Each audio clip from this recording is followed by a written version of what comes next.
Yeah. Yeah. This is going to be a really hard movie to review because I'm not entirely convinced that I just watched a thing. Oh, man. You know, it's... I forget exactly where we talked about it. We talked about how everybody thinks their job is super interesting.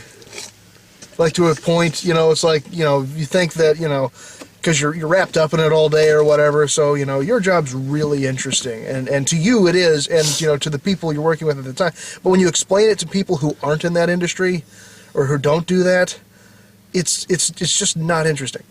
And this is generally about a business trip, and business is not interesting. But you're right. That's the MacGuffin. The movie's what they do. barely about their business. I'm not 100% sure what they do. Well, and it's meant to be ambiguous, but at the same time, it's like, you know, this is about, you know, all about cutthroat business and having to outwit the other company. But at the same time, it's not really about that. It's about just random stupid shenanigans that are just setups for... That's it. Setups for, like, disgusting sight gags. This movie has no story. And then there's no story. It's just... There's no story to this movie. It is just set piece,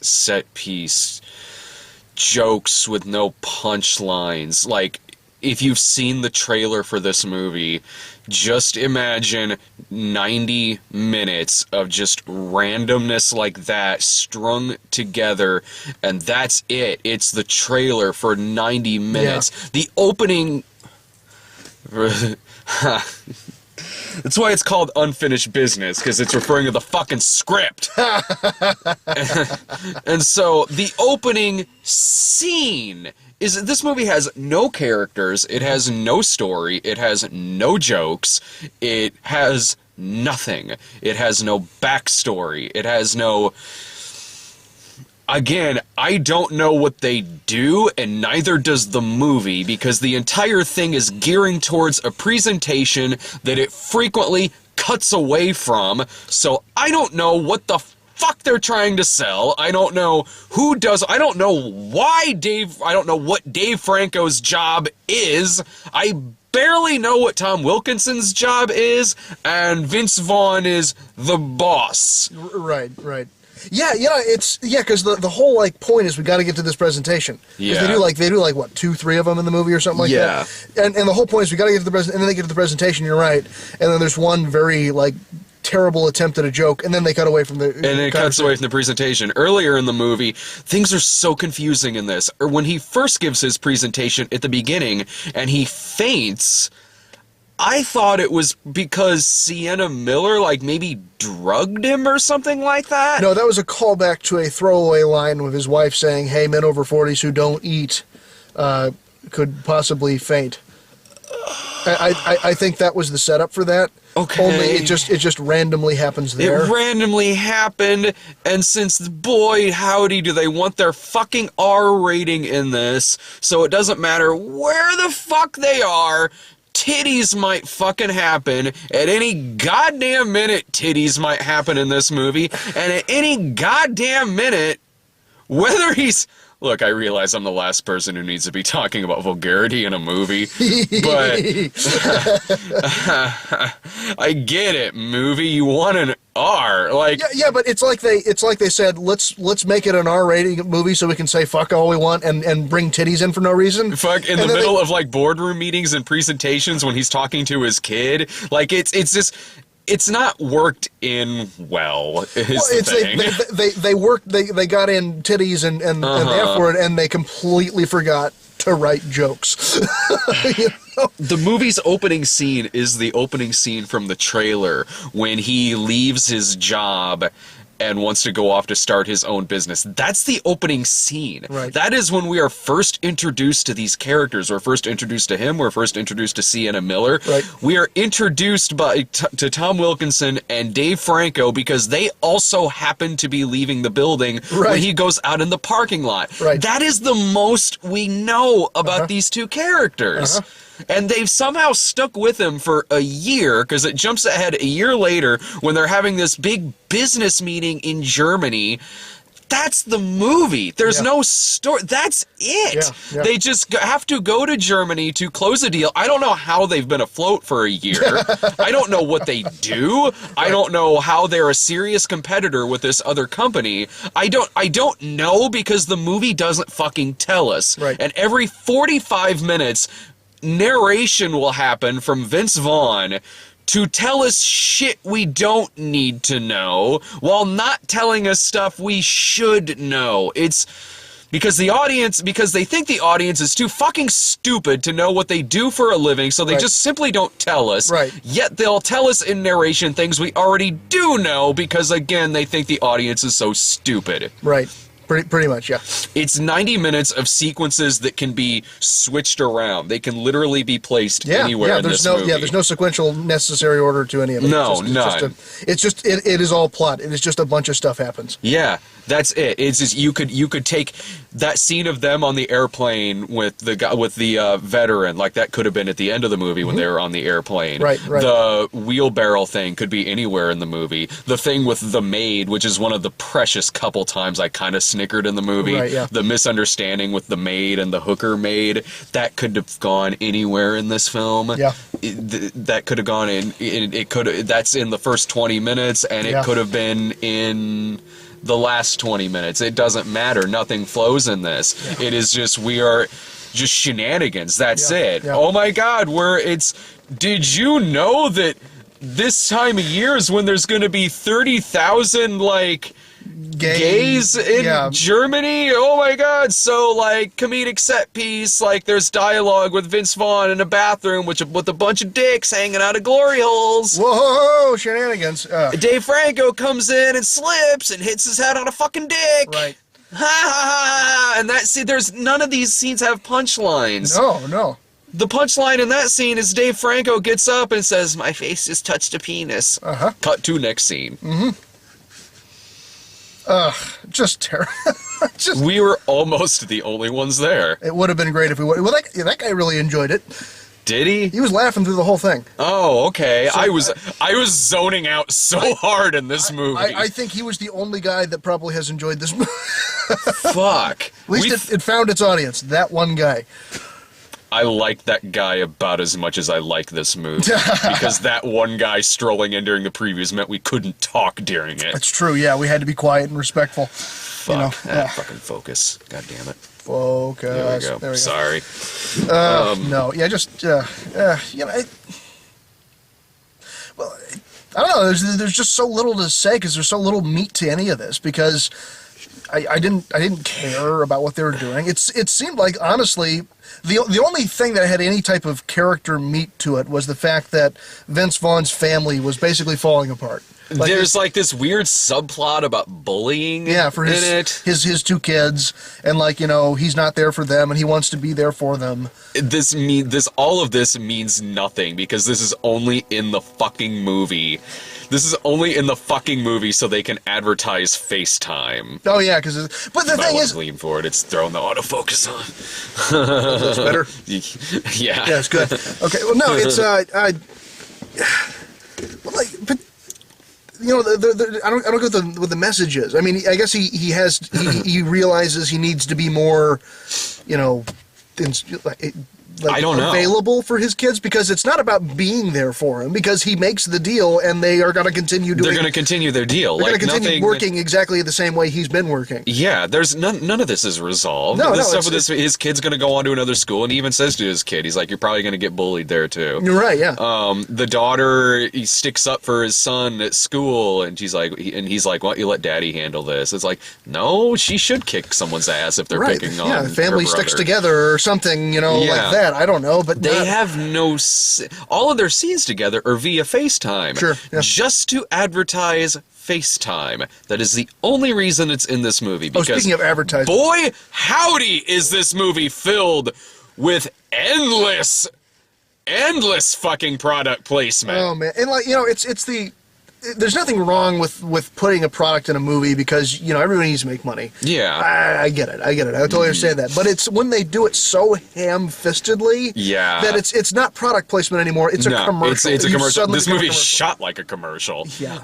It is 100% shot like it looks like a commercial. It's filmed like a commercial. Like whenever they're talking to each other on the computer, they always and it looks just like a banner ad for Apple products. She's sitting there with the Apple logo on the computer. They are always talking. They're always pulling up their phone. They make sure you know what kind of phone they have. They make sure to know what apps that they have on there. When Tom Wilkinson is going to get divorced at the end, he's like, "Thank God, there's a divorce app."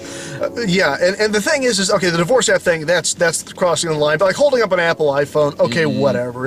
Apple, like an actual iPhone has the Apple logo. Okay, whatever. Well, if it didn't have all the other stuff in it, I wouldn't have noticed it as much. It's the when they're sitting there and Tom Wilkinson's talking about his wife, and she said, my wife looks like a vending machine. And he says, it looks like that vending machine. Pan over to a Pepsi machine. Yeah, it's on a dock. It's the most out of place vending machine I've seen.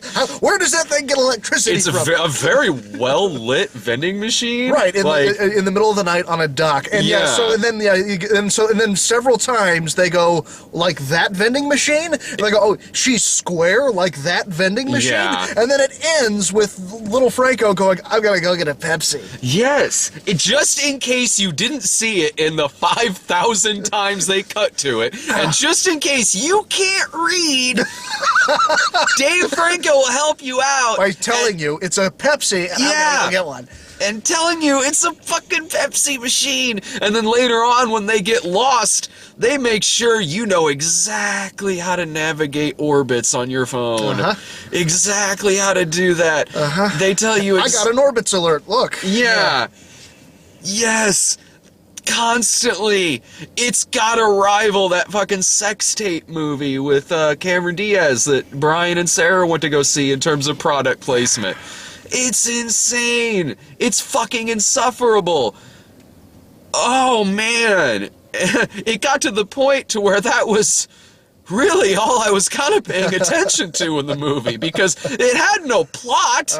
There's no story in this movie. There's no sequential order of things. There's no characters. The only thing I had was just sitting there waiting for the fucking product placement to happen, so I could see how fucking ham-fisted it was gonna be. Yeah.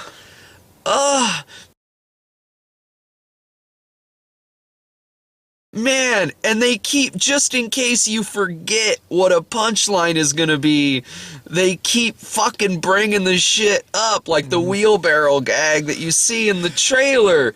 They're frequently bringing that up, so that way, when it gets to Dave Franco doing the wheelbarrow wrong, you will remember that several times throughout the movie he was referencing the wheelbarrow. Yeah. Oh, man.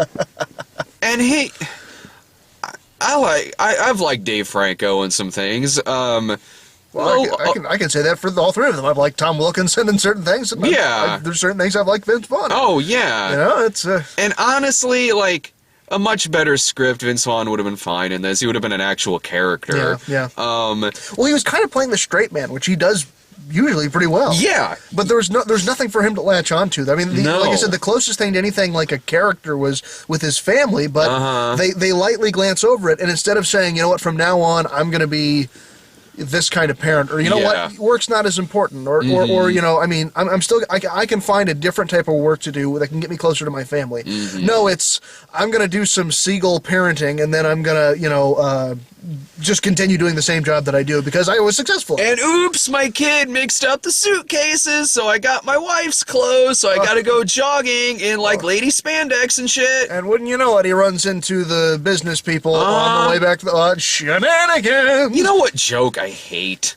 Or at least that I'm fucking sick of at this point, is whenever you have two characters saying like something gross or something that's like vulgar or raunchy or something like that, and then another character comes in and says like also something like kind of a raunchy joke, and then the other characters are offended. Like, so in this movie, they're like, he came inside of me 3 times. Then Vince Vaughn goes, well, I came inside of him the other day. And then they're like, Jeez, man. Oh, yeah, I yeah, am yeah. so sick of that joke. Yeah, I yeah. am so sick of that. So fucking sick of that fucking joke that I see in many, many, many things. Well, again, it's like, let's go, oh, great, we're going to make it an R-rated comedy. Mm-hmm. So let's throw in, cum jokes and boobs and dicks through holes, and do a whole shtick thing of dicks in faces, yay. Oh, wait, we're supposed to write jokes. Yeah. It's a comedy. It's not just a bunch of shit that we put on It's screen. funny because there's tits. Right, yeah, tits are funny, right? because they're in Germany and Right.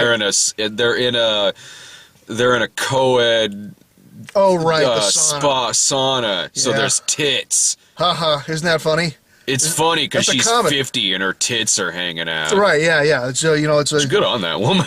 Hey, yeah, right, yeah. I mean, it's totally, but that's the joke. That's the joke, is that there it's a are woman. tits It's a on woman in her screen. 50s who is topless, Yeah. and she's actually quite a pretty woman, Yeah. but the joke is she's naked. You Yeah. don't typically see women like that naked in a movie. In a spa where there's dudes and they're conducting business. She's got her shirt off. It's That's so- not how you conduct business. It's so wacky. What the hell, Germany? Oh, Germany.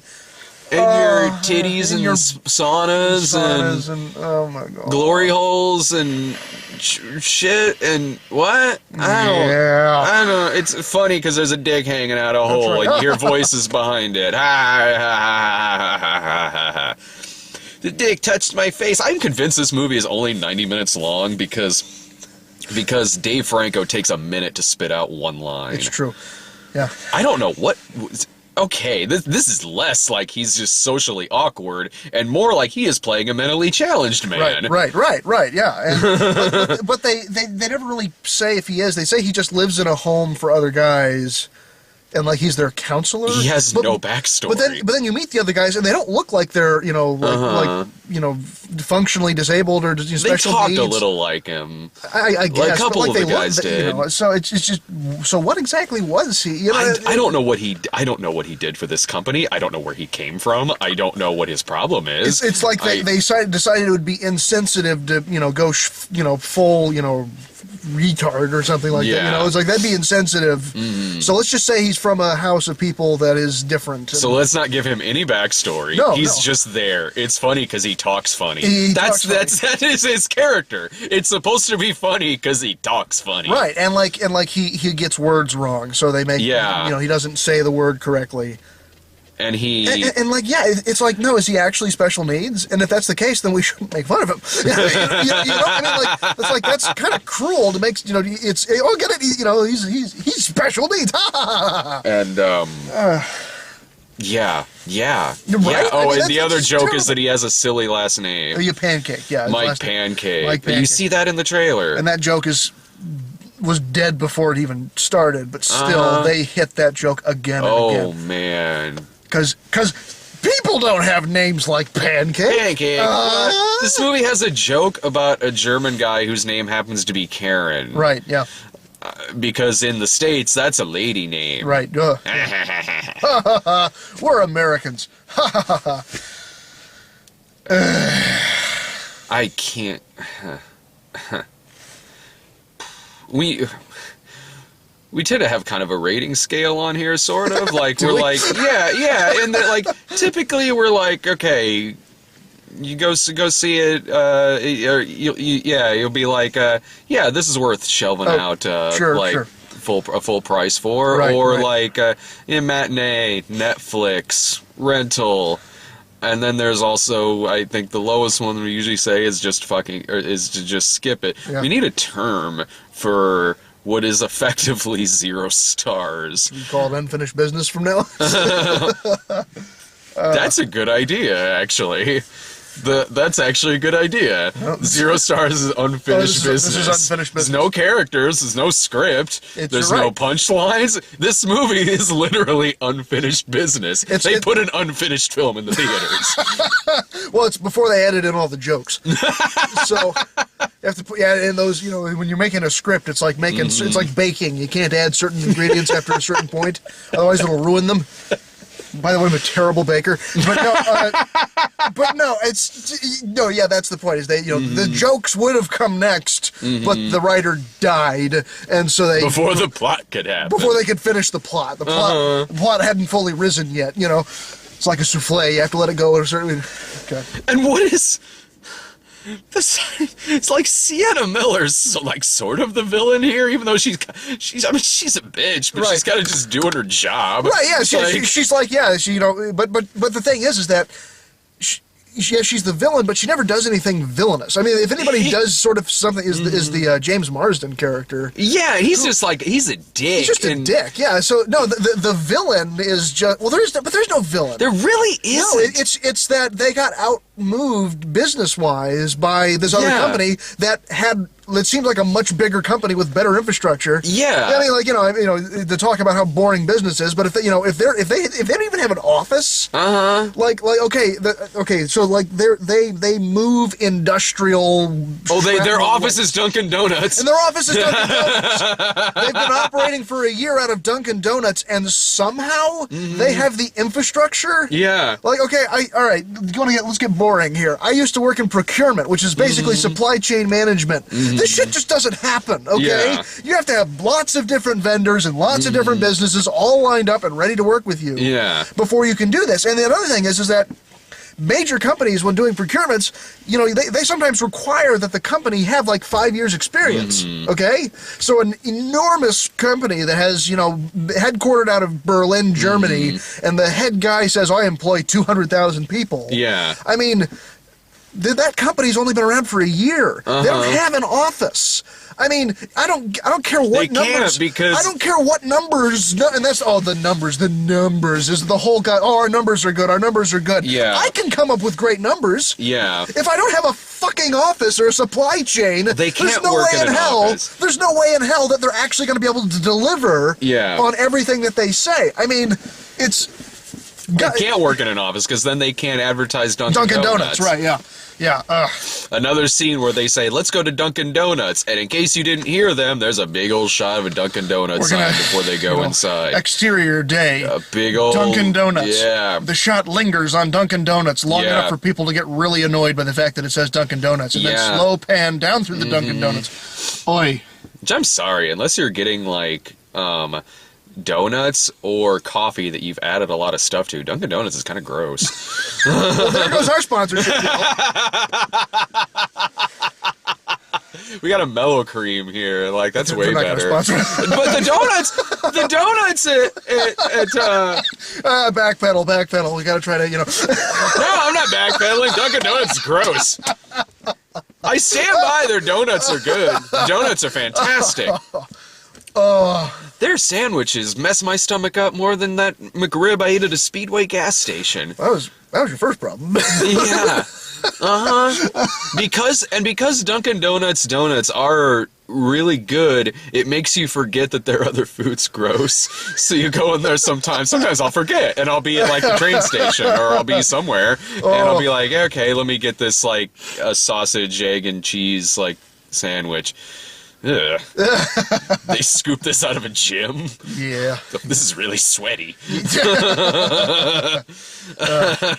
Yeah, so no. So no, going back to like the fact that there's really no villains here because Sienna Miller really isn't doing anything to sabotage them. No, she's just that's right. I mean, she's just kind of mean and like and snarky, but whatever. Sure, right. But at the same time, if her business actually is better, yeah, if her business is better, but they also never say, there's really no stakes for her in this because she loses at the end, but whatever. she is the owner of a very successful company. Yeah. Oh well, I I'm missed this sure one. she'll be I'll get the fine. next. Yeah, yeah. The last time we see her, she's just like working out. She's on like Yeah. a treadmill or something. Yeah, they come over and they're like dancing and making fun of her Yeah. through there, and she just kind of like laughs, like and instead of like, "Oh, you, Yeah. oh dear," no, she's like, well, they got this one. Oh well, Yeah, oh well, whatever. I'll go back to my millions of dollars and very successful company, and I'll get the next one. Yeah. because that's business. So, So Oy. I definitely give this unfinished business. this is an unfinished business. Yeah. Oh, This Lord. isn't worth a rental. This isn't worth watching on Netflix. This isn't worth watching. This isn't worth watching if it's on like Comedy Central Secret Stash, Yeah. which is where all movies like this end up. There just wasn't anything redeemable. It's not like, oh my god, but that one sequence where they did that, hilarious. No, This is no. worse than Hot Tub Time Machine 2. Whoa. Yeah, it was. Like, I mean, this was bad. I mean, I didn't experience Hot Tub Time Machine 2, but man, this this was probably worse. This definitely gets some unfinished business. equals unfinished business. I don't think I have anything else. I can't believe we've gone this long. There's nothing to this movie. You know why? It's because I actually started talking about supply chain. Is why, and procurement, which I actually worked in.